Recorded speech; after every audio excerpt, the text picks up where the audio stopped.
Good morning from Mae Sot, Thailand. It is about 9:30 in the morning, and I'm leaving from the Panu house here in Mae Sot, where I'm currently staying. And my small adventure for this morning is to go to the Mae Sot General Hospital and hopefully either get or make arrangements to get a COVID-19 vaccine booster.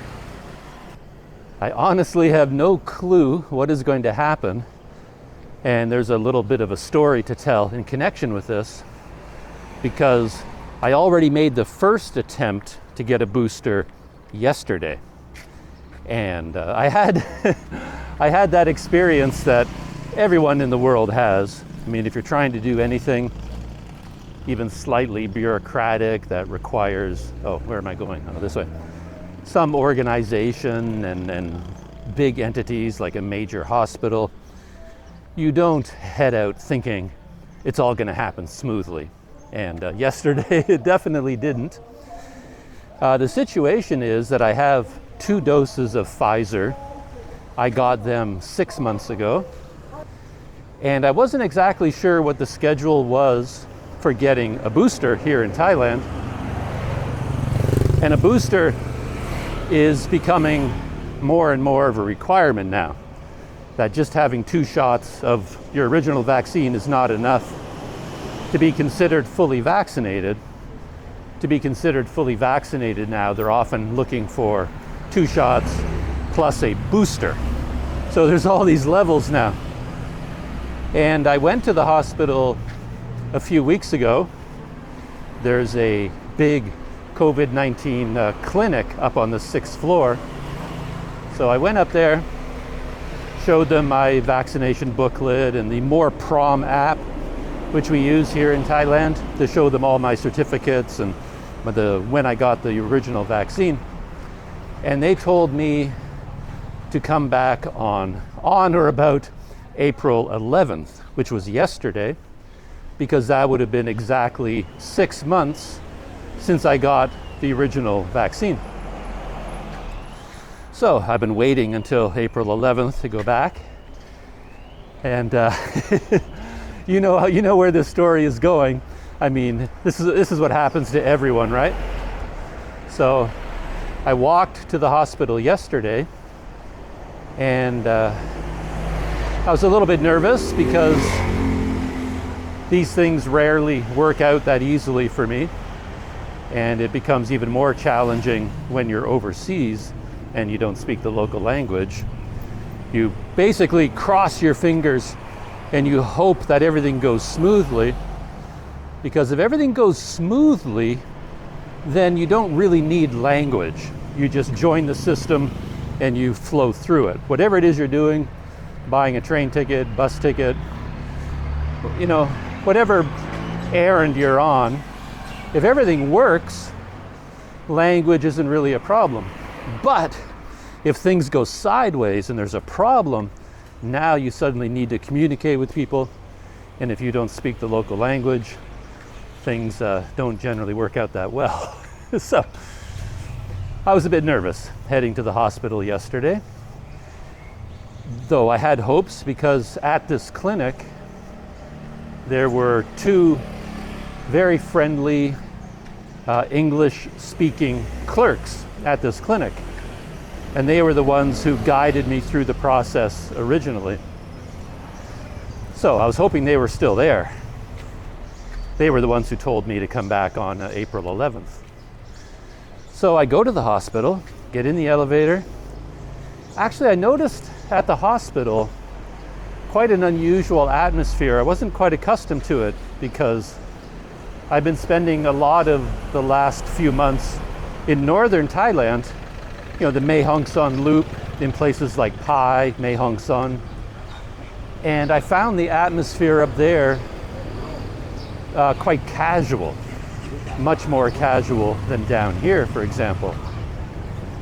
And I kind of got used to that atmosphere, almost as if the pandemic was something we're leaving behind us, leaving it in the past. So I go to the general hospital here in Mae Sot, and it was quite a different atmosphere, because right at the entrance to the hospital, they had a man sitting at a table. And of course, you had to sanitize your hands, and then you had to get your temperature taken with the thermometer there. Make sure you don't have a fever. And if everything looks okay, then this guy at the table, he would stamp your hand with a red stamp that would allow you entrance into the hospital. And you would have to show your red stamp that, you know, you were cleared to come into the hospital. And that kind of took me aback because I hadn't seen a lot of these systems lately. And then I noticed around sort of the information counters and the windows, the people that were dealing with customers at the hospital, they weren't taking documents directly from them. They were holding out a basket on the end of a long pole. And then the people were putting their documents in the basket, and then they'd pull the basket back, do whatever they needed to do, put everything back in the basket, and then hold the basket back out to them. So I was like, wow, they're still really taking this whole, COVID-19 thing seriously. I'm walking through the market area, by the way, which is why it's kind of busy around me. It's just a fun way to get from where I am staying to the hotel. And then I got in the elevator to go up to the 6th floor, and people were reluctant to get on the elevator with me. I got on first. I was waiting for the elevator. The doors open. I got on the elevator and went to the very back of the elevator. It's quite a large one. And then all the other people who were waiting behind me, they came to the door and they looked in and they saw me, a foreigner, and they all kind of backed away. It's like nobody wanted to get in the elevator with me. Eventually, a few people, built up their courage and they got into the elevator, but they stayed far away from me. They all grouped together in a bunch at the front of the elevator, and I was in the very back, and then we had this big empty space between us. Nobody would come to the back, and they all carefully faced away from me, and they wouldn't even touch the buttons in the elevator, not with their bare fingers. They all came in, and they were generally holding some papers, their medical record or whatever it is they were doing at the hospital, and they put the paper over the elevator button to cover it up, and then they pressed on the paper in order to press the button. So yeah, it was kind of weird. They were taking, health precautions so seriously there. It felt like I'd gone back in time 3 or 4 months. I wasn't used to seeing those sorts of procedures and feeling this kind of fearful atmosphere. But I guess since we're here on the border with Myanmar and everyone's nervous about the situation in Myanmar and people crossing the border, that here in Mae Sot, they're still, a little bit on edge. And more about that in a second. This is the busiest part of the market right here. Got to slowly find my way through all this traffic. Yeah, it's a busy spot.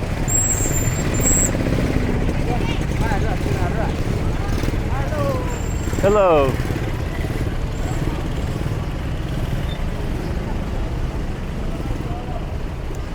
Anyway, so I'm in the elevator.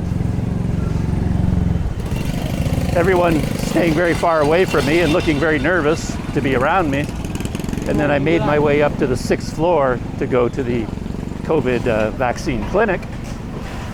And to my horror, I step out of the elevator and the clinic was gone. It was a huge room, almost like a warehouse, a big empty space with lots of smaller rooms off of it. It was a big, big area. And the place has been a beehive of activity almost every time I've gone there. But this time, the doors were locked, barricaded. I peered through the glass to the inside, and it was completely empty. It's not that it was just closed for today, it was gone. So right then I knew that things were not going to be as easy as I'd hoped. I was hoping I could just sail into the clinic, find the English-speaking clerks, and yeah, get organized. Because there's also a little bit of a ticking clock happening in that the Songkran Holidays are bearing down on us. I'm not exactly sure when they are, to be honest, but I'm pretty sure that maybe starting tomorrow, I've been hearing rumors that starting tomorrow, everything's going to be closed. So if I don't get this arranged yesterday or today, then I have to wait until the holidays are over, which is okay.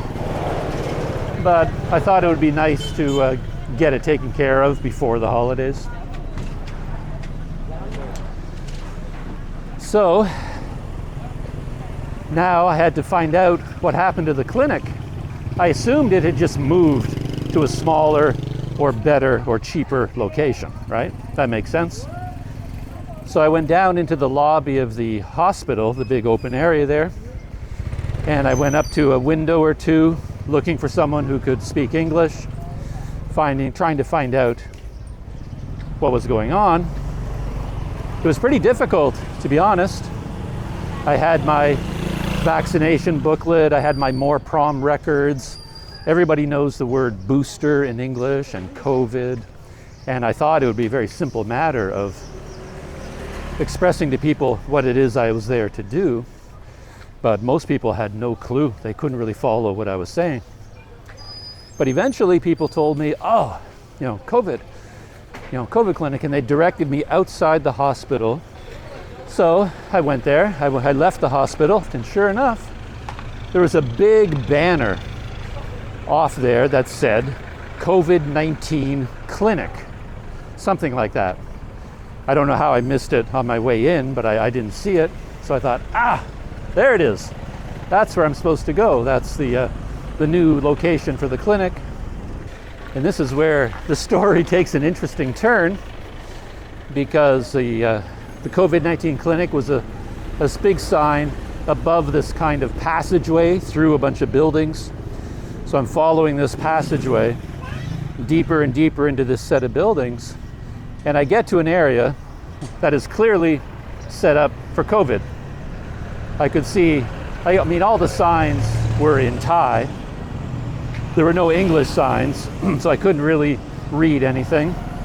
But it said COVID here and there. And I saw things like, PCR test, little English phrases here and there. So, I'm in the right place. But again, it felt different because there were about, 50 to 100 people in there, all sitting around and standing around, kind of a tight enclosed area. And there was really no information table where, I could go ask people what's going on and get some guidance. At the old clinic, there was like a big set of tables with 5 or 6 women sitting there, and they were processing all the people arriving. But there was nothing like that. And at the old clinic, there were big windows, and you could walk right up to these open windows and speak to the clerks on the inside.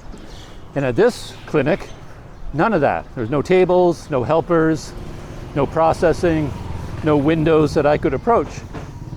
All there was one woman sitting at a desk, and she was completely enclosed in lucite, like, heavy-duty clear plastic. And she and all the other women around were dressed in full hazmat suits, gloves, double masks, like 2 heavy-duty hospital masks, one on top of the other, and a visor coming down. And she was behind this plexiglass.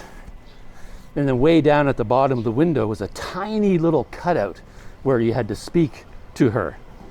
And of course, with my poor language skills, I didn't have a prayer of understanding anything she said. She was very nice, very helpful.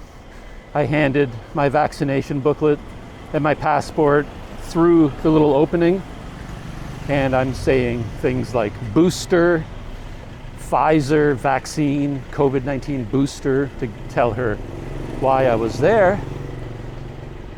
And this didn't seem to make any sense to her either.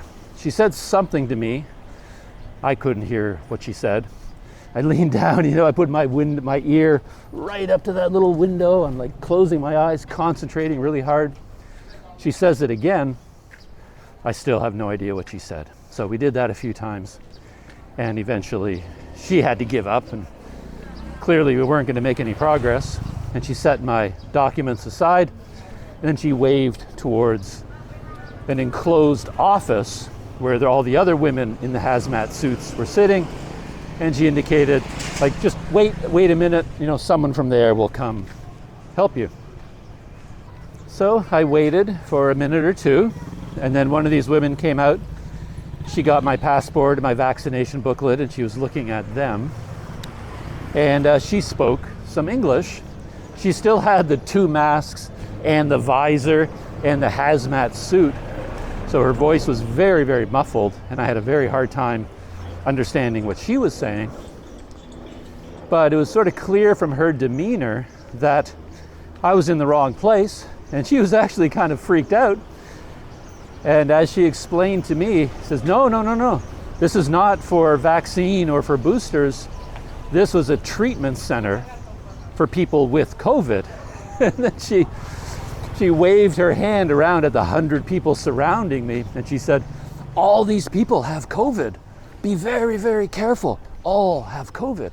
So I'm like, oh, for Pete's sake, I really should not be here.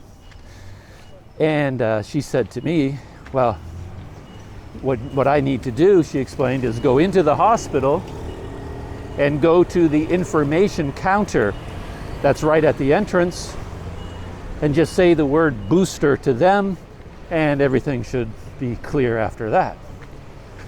So I didn't really believe her. Things are never quite that easy for me. But I definitely also wanted to leave the COVID-19 treatment center where I had no business being. So I backed out of there. I went back to the hospital, back through the entrance, and I went to the information desk. Started all over again. Vaccination booklet, passport, more Prom app on my phone explaining I got my vaccine here at this hospital, but the clinic is gone, so now I don't know what to do. Can you help me? And even she seemed very confused. She had to turn to the woman beside her, and they had a long conversation back and forth. And they're talking and talking and talking, flipping through my vaccination booklet. And I'm thinking, this doesn't feel right at all. And then she got on the phone. She started making phone calls, talking to different people. And then she finally put the phone down and started writing on a slip of, Hoochie. Started writing on a slip of paper. And then she handed the piece of paper to me and said, I have to go here. I looked at the paper, and it said something about an Islamic school and then an Islamic health center. And she said, I have to go here. I'm approaching the hospital. It's just in front of me there. So I have to wind up my story. And this didn't feel right to me at all either. So I tried to, press her again. It's like, are you sure? And I tried to explain, I got my vaccine here at this hospital, at the clinic. And it just kind of makes sense to me that the clinic has just moved to a new location. Going to an Islamic school with some sort of a Islamic community health center, in the school or something, I was pretty sure that if I show up there, they're going to have no clue at all what I'm doing there. But she insisted that's where I needed to go. And she told me to go straight out of the hospital, go straight down this street, and turn left. So, I thought, I wouldn't mind more specific directions than that, but she seemed pretty confident, and the way she told me made it seem like it was right there. Like all I had to do was go down that street, turn left, and it'll be right there. Sort of the you can't miss it situation. So I started walking down the main street that she pointed at. And when I came to the first street on the left, I turned left and I walked about half a kilometer. I didn't see anything. I was just heading out into the countryside, basically. So I turned around, I went back, went down the main street one more, turned left at the next intersection, walked about half a kilometer, didn't see anything at all. Turned around, came back to the main street, went to the third street, did the same thing, still nothing. So, here's something going on. At that point, I decided, yeah, this is not going to get me anywhere. And I decided to turn around, go back to the hospital again, go to the same woman, and ask her if she can locate it on Google Maps for me. So, I hand her my phone, and she found what she was looking for on my phone, and she dropped a pin on that location. And I saw, and she explained to me, now she said, okay, what you have to do is go down this street and turn to the right. Right? I stopped her right there. I was like, hold it. When I was here before, you told me to turn left. And she says, no, you go right. I was like, okay, so that's where we went wrong. Turn right, look for the Islamic school, then you turn left, and after 2 blocks, you come to the community health center. So, I now have the pin on Google Maps, and I set off a little bit more confidently, but of course, I couldn't find it. I went to the exact spot where that pin was located. There was nothing there. It was just sort of an open residential area. There was really nothing there at all. And I wandered all around that district, up and down all the streets, found the Islamic school. There's nobody there. And at that point, I was exhausted. I'd been walking a lot. And I decided to give up, just go home, back to my hotel, and regroup. And my idea at this point was that a friend of mine here, his wife knows someone who works at this hospital, and she had helped us before in terms of figuring this stuff out. So I called my friend, asked him if he could speak to his wife to see if she could tell me, like, where do I go now to get this booster, because the clinic has disappeared. And a few hours later, my friend got back to me, and he said that the clinic has moved, and where I need to go is to the orange building on the left side of the hospital. And I'm standing in front of it right now, but I'm not feeling very confident, because there is an orange building here. Let's turn this, there's the orange building. And it's covered up by this giant purple tarp, and called a primary care cluster.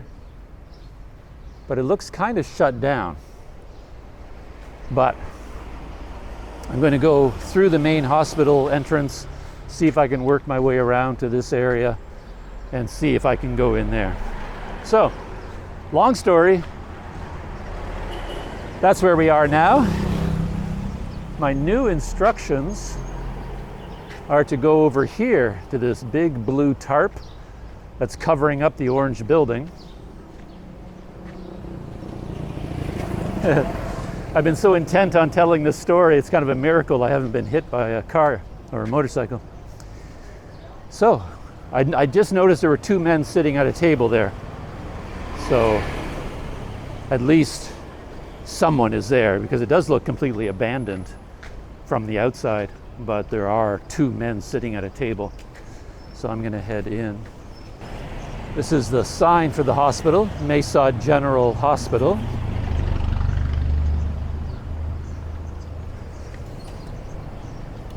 And before, as I said, the vaccine clinic was up there on the 6th floor.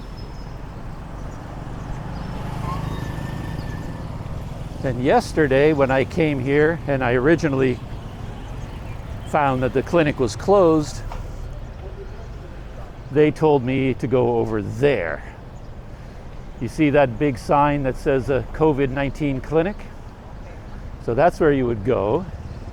And it turns out that's not where you go, because that is the treatment center for people who already have COVID.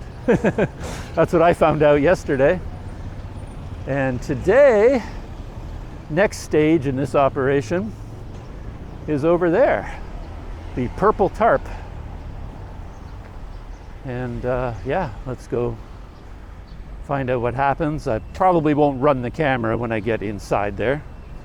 I'll just talk to the two men that I saw at the table and figure out what my next stage is in this epic quest. Okay, my visit to the purple tent is over. I'm a little bit farther ahead, though I must say I'm still somewhat confused, but I have confidence that my quest, even though it's not over, I'm making progress and I'll eventually get to the end. So I went in there and there were the two men sitting at a table. From a distance, they looked to me to be from, it could be from Pakistan or from Bangladesh. There are quite a few workers in Mae Sot from those countries. And that's always a very good thing for me because they tend to speak English very well. They could have been from India as well, I'm not sure. So I thought, at least I think I'll be able to communicate with these guys. But when I walked in, on my right, I saw a big double window, like an office with two big sliding glass windows that said registration. So I figured, and I looked inside. There were three women sitting inside. And they're all, busy. They're sitting at, counters at the window, stamping papers, filling out things, busy doing things. And I thought, awesome. Things are happening. That's where I register. And then I move on to the table with the two men, and then things are going to happen. But as often happens to me here, I'd never quite understand the reason. They just ignored me. So I went up to the window, and there was a sign on the window in English that said slide with an arrow to the right, as if it's inviting you to slide it open and talk to them. But I didn't want to do that. So I walked up to the window where the women were sitting right opposite me, and I waited my turn, waited for them to finish whatever it is they're doing, and then turn to me and say, whatever, like, can we help you? And the women looked up at me. They saw me standing there. They went back to their work, kept working for a while. One of the women just got up and walked away. The other woman was busy stamping some forms. She looked up at me again, didn't really respond in any way, and then she went back to her work. And then I just ended up standing there. They just left me standing there, and I'm standing and waiting and waiting and waiting and waiting patiently, humming a tune to myself, hands clasped behind my back. And but no matter how long I waited, none of these women would turn to me in any way. And that does happen to me a lot in Thailand. I assume the language barrier has something to do with it. They don't really want to deal with me. And they're probably closed. So as far as they're concerned, the fact that they're closed means they don't have to do anything. They can just leave me there. They don't actually have to tell me they're closed. I have to figure that out on my own or something. Anyway, I stood there for quite a long time, but then I was rescued by one of the men from the table. He got up and he walked towards me, and he spoke to me in quite good English, and he said, excuse me, sir, can I help you? And I told him my story about looking for the COVID-19 booster, and how the vaccine clinic on the 6th floor is closed, and I was told I need to come here for the booster. And he responded in the same way as almost everyone at the hospital. He just seemed to have no idea what I was talking about. Even though he understood me perfectly, he was sort of like, oh, COVID-19 booster? Okay, yeah. He was processing everything I was telling him, but he wasn't like responding like, oh, booster, yes, right here, nothing. He seemed to be trying to figure out why I was even there. But once he had all the facts straight, he said, okay, come with me. I'll bring you inside.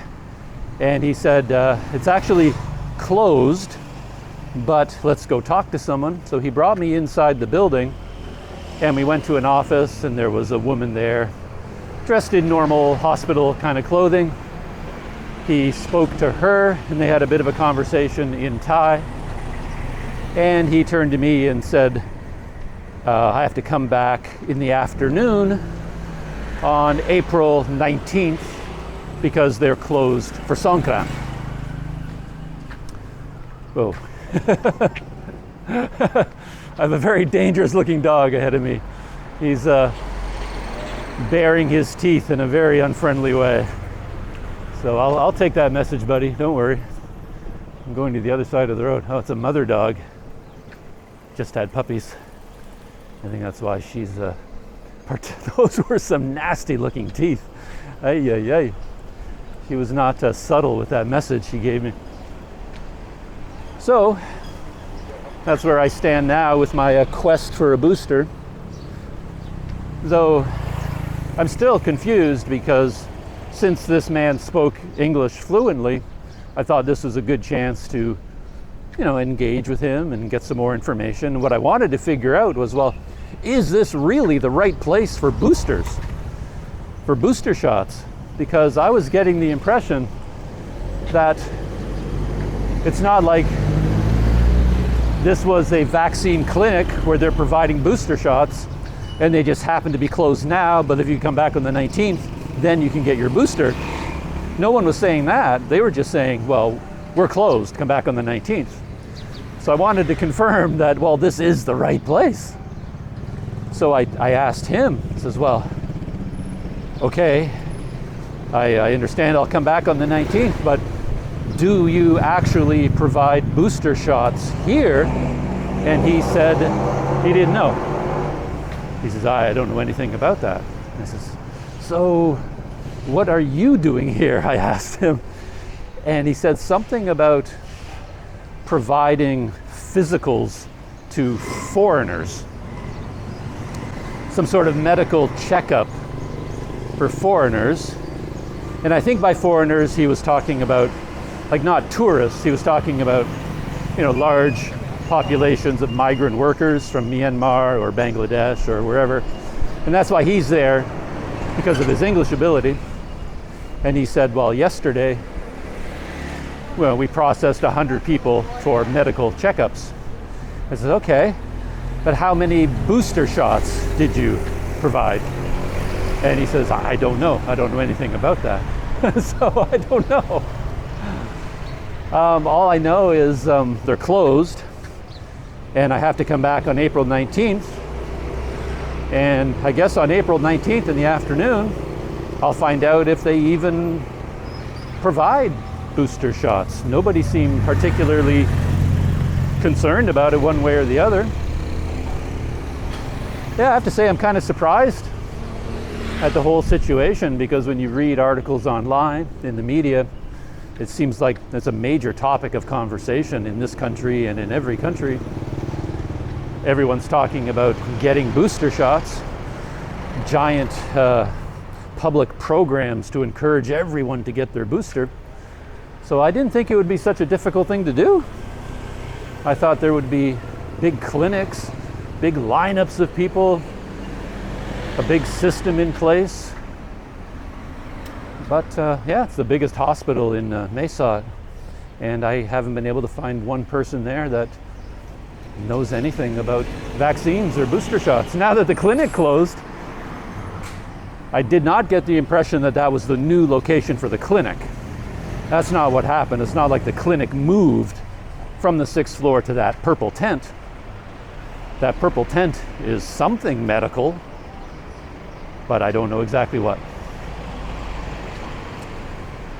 So that's it for this morning's small adventure, I guess. I wore my nice shirt. This is normally my immigration shirt. If I go to a government office, I put on my one shirt with buttons. And I thought today would be a good day to wear it as well, since I was going into a hospital. Wanted to look nicer than I normally do.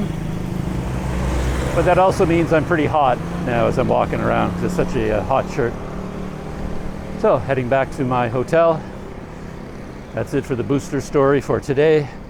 And I'll check in with you next time on my next small adventure here in Mae Sot.